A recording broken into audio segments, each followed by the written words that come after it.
দিয়ে এখনো হ্যাঁ মসজিদ নামাজ রোজা তারপরে আরো যা কইল এই নিয়েই আছে এনে একটাও যে কিয়ামতের আলাপ না এটা তারে বোঝানি গেল না।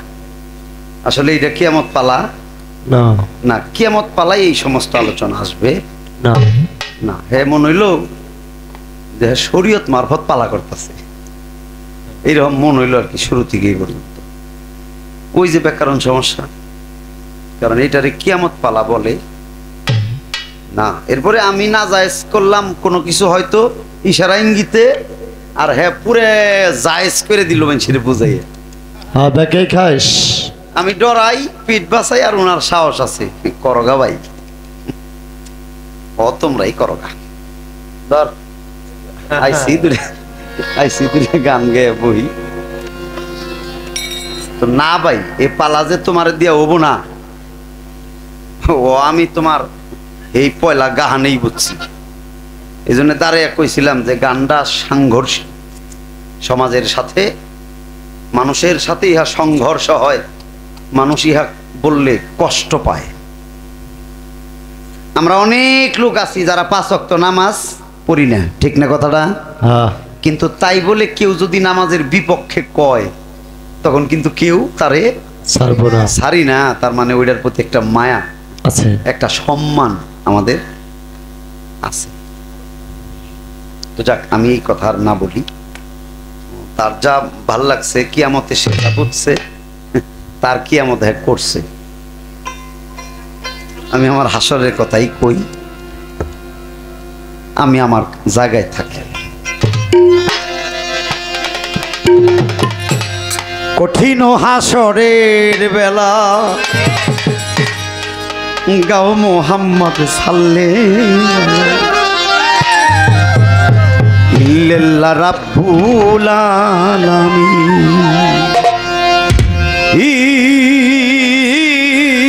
ইল্লাল্লাহ রাব্বুল আলামিন। কঠিন হাসরের বেলা গাও মুহাম্মদ সাল্লাল্লাহু ইল্লাল্লাহ রাব্বুল আলামিন ইল্লাল্লাহ রাব্বুল আলামিন।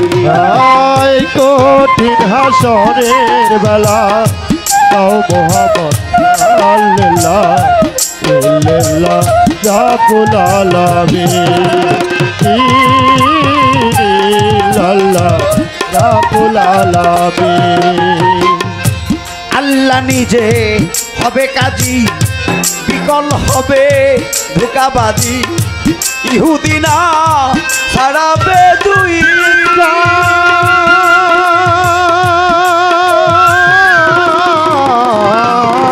মানুষ। আল্লাহ নিজে হবে কাজী, বিকল হবে ধোঁকাবাজি, ইহুদি বে দুন্নাচারী।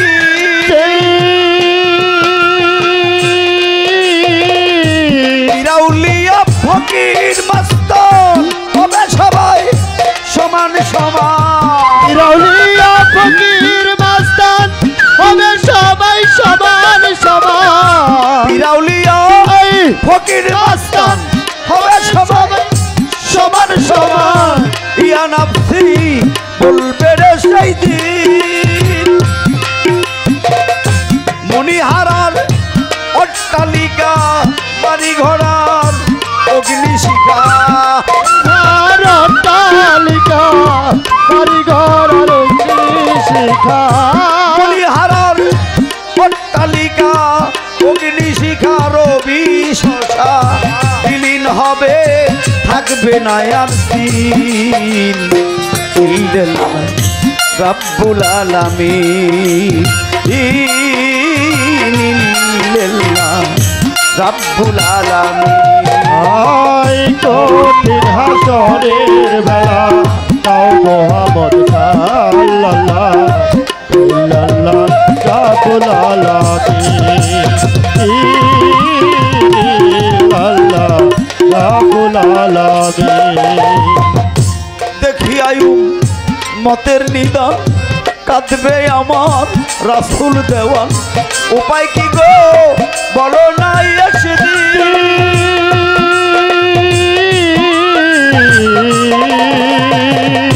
দেখি আয়ু মতের নিদান, বলবে আমার রাসূল দেওয়ান, বলো মালে মালে কোন রাতি, হয়তো তুমি ক্ষমা করো নয়তো আমায় নিজে মারো, হয়তো তুমি ক্ষমা করো, হয়তো আমাকে মারো, হয়তো তুমি ক্ষমা করো নয়তো তুমি নিজে মারো, নইলে থাকবে না কোনো চিন, হয়তো আমি নিজেই রব নয়তো নিজে দুজকে যাব, হয়তো আমি নিজেই রব, হয়তো দুজকে যাব, হয়তো আমি নিজে মরব নয়তো দুজকে যাব, দেখব রে দু কত কঠিন। ইল্লাল্লাহ রাব্বুল আলামিন, ইল্লাল্লাহ রাব্বুল আলামিন। আয় কঠিন হাসরের বেলা ও মোহাম্মদ সাল্লাল্লাহু আলাইহি রাব্বুল আলামিন, ইল্লাল্লাহ রাব্বুল আলামিন। কবি গানে বলল আল্লাহ নিজে হবে কাজী, বিকল হবে ধোঁকাবাজি, ধ্বংস হবে ইহুদি বেদি। ও বাবা, আমার আল্লাহ হবে বিচারক, কাজী মানে বিচারক, তিনি হলো নিখুঁত বিচারক, যার বিচারের কোনো ভুল নাই।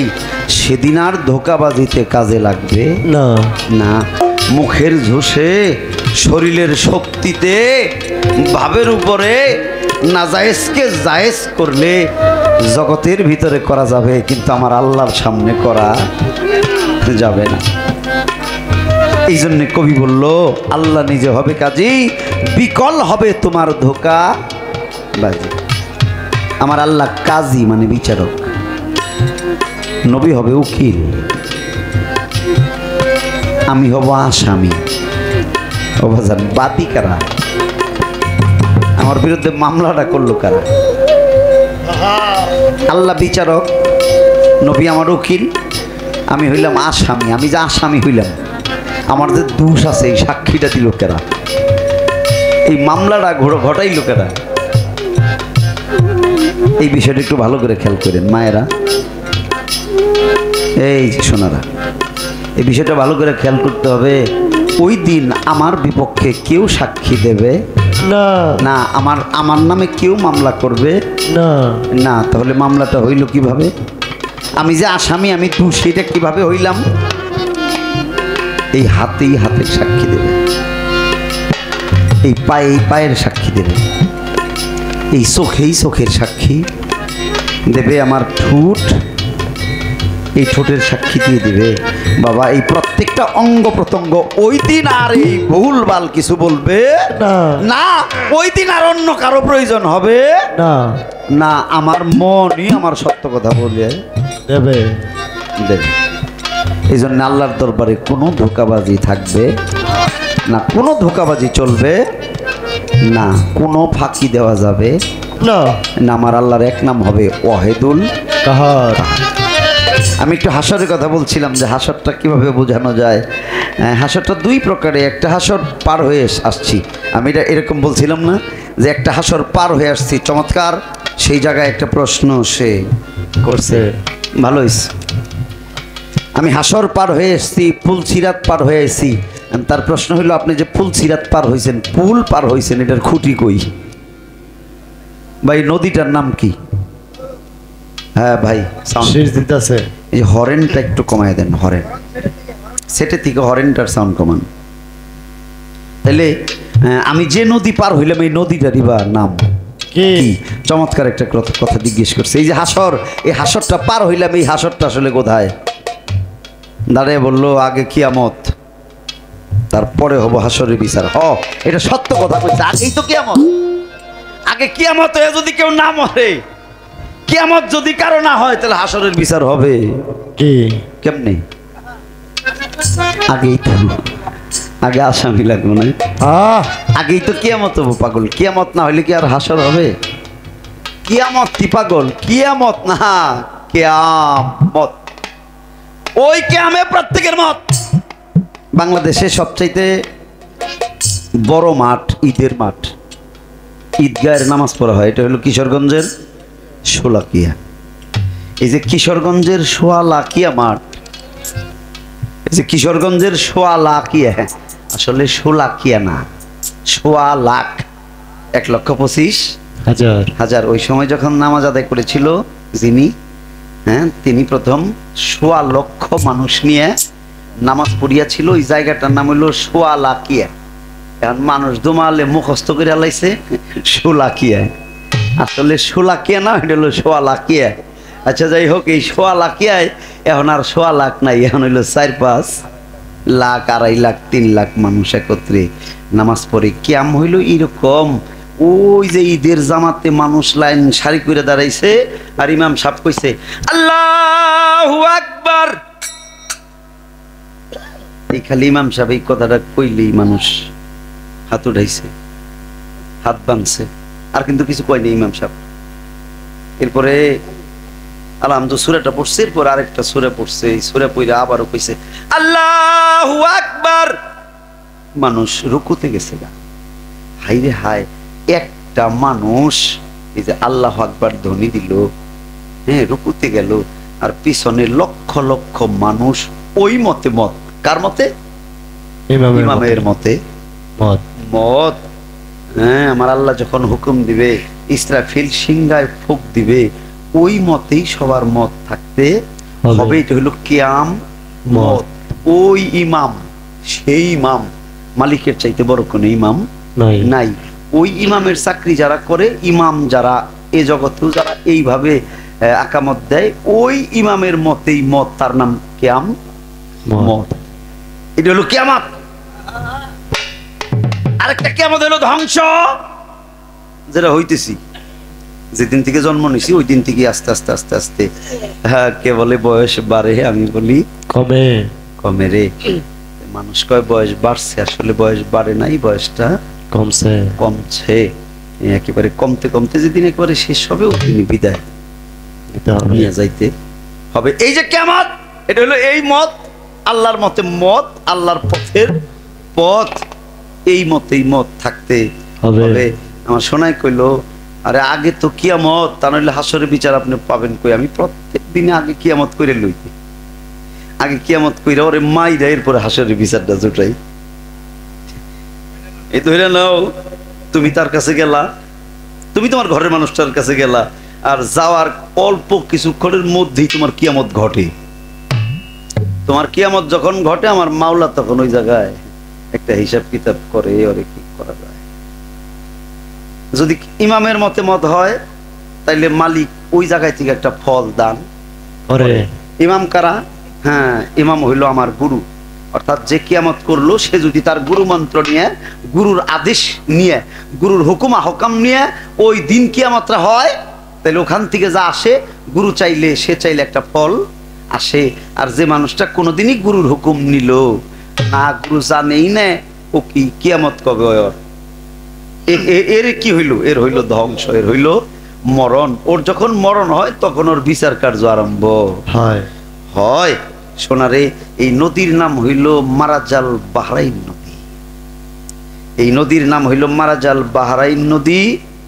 এই নদী পার হইতে হয়, যেটা চুলের চাইতে চিকন, হীরার চাইতে দ্বার। পৃথিবীতে এমন কোন দ্বার নাই যে এই মানুষ জবাই করে, কিন্তু এই মারাজাল বাহরাইন নদী এতই দ্বার, পৃথিবীর কোন মানুষই ওই জায়গায় যে কুল পায় নাই। ওনে তারে কাইটাছেও করছে, অনুবরা মানুষ মরছে। এই মরার পরে হইল হাসর, বিচার কার্য শুরু হয়। আর আমি যে কইছি আমি হাসরের মাঠ, এই জগতের হাসরটা পার হইছি।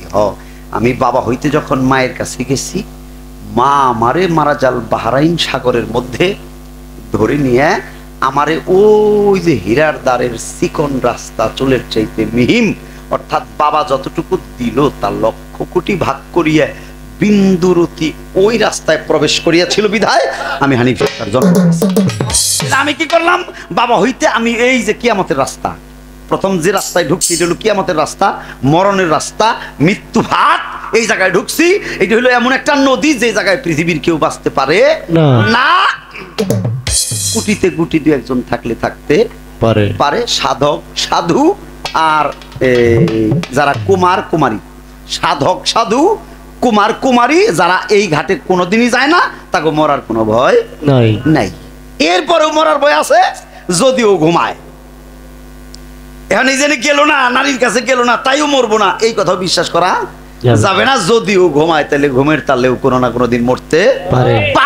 ঘুম যাইও না, ঘুমাইলেই মাল চুরি হবে, জেগে থাকলে ওই ঘরে চুর কোনোদিনই যাইব না। আমি এই রাস্তায় গেলাম, মৃত্যু হইল না, আমার হইল না কেন?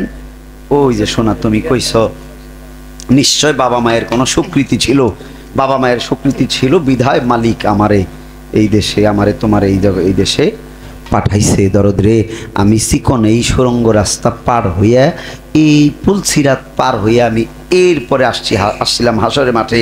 আয়াদি কিচ্ছু নাই, খাখা এক মরুভূমি। এটা হইল পেট মানব দেহে, এটা হইল পেট, এটা হলো সাহারা মরুভূমি। হযরত ইব্রাহিম আলাইহিস সালামের দ্বিতীয় স্ত্রীর নাম ছিল সাহারা। প্রথম স্ত্রী হাজেরা, যার ঘর থেকে ইসমাইলের জন্ম। অনেকে এই হাসরের মাঠ বোঝানোর সময় এর নাম সাহারার মাঠ হইল কেন, অনেকে বলে ইব্রাহিম আলাইহিস সালামের নবীর স্ত্রী সাহারার নামে তারে সম্মান করার জন্য এই মাঠের নাম সাহারার মাঠ। আপত্তি নাই, যদি কারো এরকম মন্তব্য থাকতে পারে। তবে সাহারা এটা হলো মরুভূমি। আমি এই গর্বে পড়ে দেখলাম এটা একটা হাসরের মাঠ, এটা হলো মরুভূমি। এখানে জ্বলন্ত অগ্নি সব সময় জ্বলতেই থাকে। কবি কইছে পানির নিচে আগুন জ্বলে। রাত পোহাইল বৈকালে, যাই এসব কঠিন কথা নাইবা বললাম। তবে সাধুগুরু যারা, তারা এটা বুঝে যে পানির নিচে আগুন জ্বলে। রাত পোহাইল বৈকালে, মারফত ধরে রাখা যায় না চিরা খাতা দিয়ে। সময় নাই তো, অতিরিক্ত কথা তো কম যাবে না। তাই তিন কথা কইলাম, যাতে যারা জ্ঞানী, যারা গুণী, এই পথের পথিক যারা, তারা জানি এটা বুঝে, তারা জানি এটা বুঝে। তো এই যে গেলাম আমি, এই যাওয়ার পরে হাসরের মাঠ, এখানে জমাট, ঊর্ধ্ব, উলঙ্গ। এরপরে গেলাম মায়ের ঘরে, তারপরে এলাম জগতের উপরে। এই যে জমাট, ঊর্ধ্ব, উলঙ্গ, এরপরে মানুষ, এরকম মানুষ হাসরের মাঠেও হবে। আমি জমা ছিলাম আল্লাহর কুদরতি জায়গায়, নূর রূপে। এরপরে জমাট হইলাম বাবার মজগে।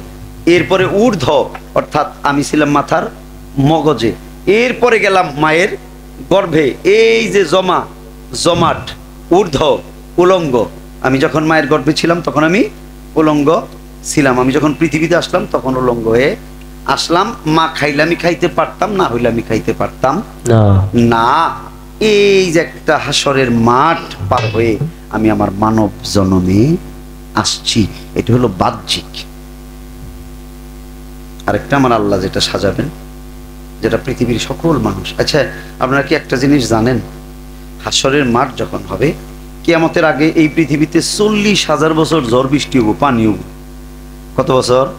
40,000 বছর এই পৃথিবী পানিয়ে ভাঙবো, ধ্বংস করবো, উলট পুলট করবো। এরপরে 40,000 বছর এই পৃথিবীর পানি শুকিয়ে যাবে। তারপরে শুকাইতে শুকাইতে আরো 40,000 বছর আগুন জ্বলবো। এই 340 হবে 120। ওই যে আগুন জ্বলবে 40,000 বছর।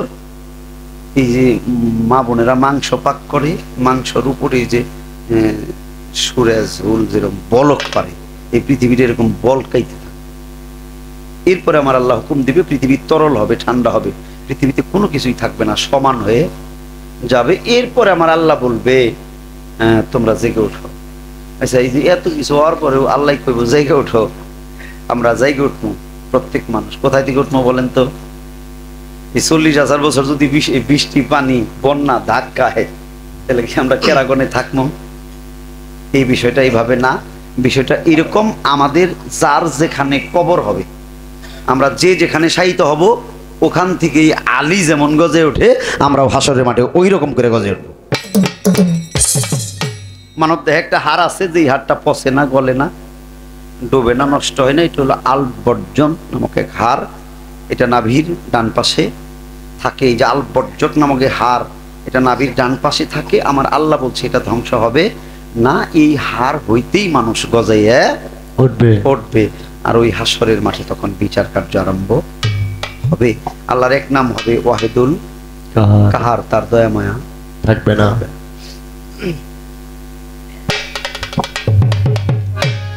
তার যাহা কথা ছিল চেষ্টা করলাম। নদীর নাম মারাজাল বাহরাই, ওইটাই হইল সেই পুলসিরাত।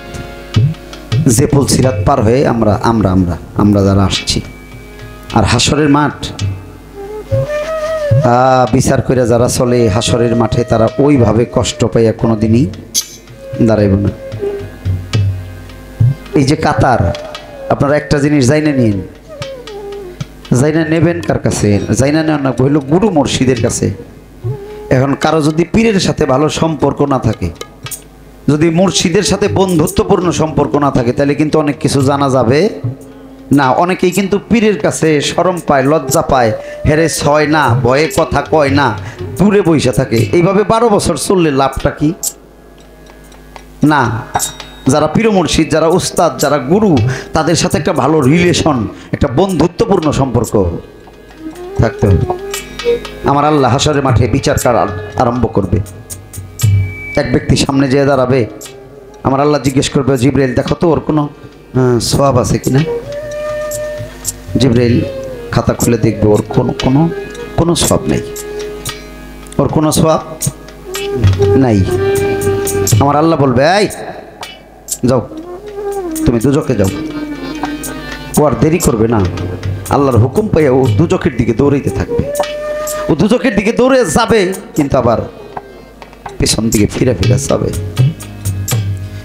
আমার আল্লাহ হুকুম দিছে, ও দেরি করে নাই, ওম নেই, দৌড় দিছে দুজকের দিকে যায়, কিন্তু আবার ফিরে ফিরে যায়। আমার আল্লাহ বলছে, জিব্রাইল ওর একটু ডাক দিত। আমি হুকুম দেওয়ার সাথে সাথেও দুজকের দিকে দৌড় দিল। ও কি জানে না দুজক কত ভয়ঙ্কর? আহা, ও দৌড় এলো কেন? আচ্ছা, ও যায় আবার পেছনে ফিরে চায় কেন? ওরে ডাক দিয়ে আনা হইল। হ্যাঁ, ওরে ডাক দিয়ে আনা হইল। ওরে ডাক দিয়ে না জিজ্ঞেস করলো, বাবা কি ভাই আপনি এখন ধরলেন কেন? হ্যালো, থাক। ওরে জিজ্ঞেস করা হইল,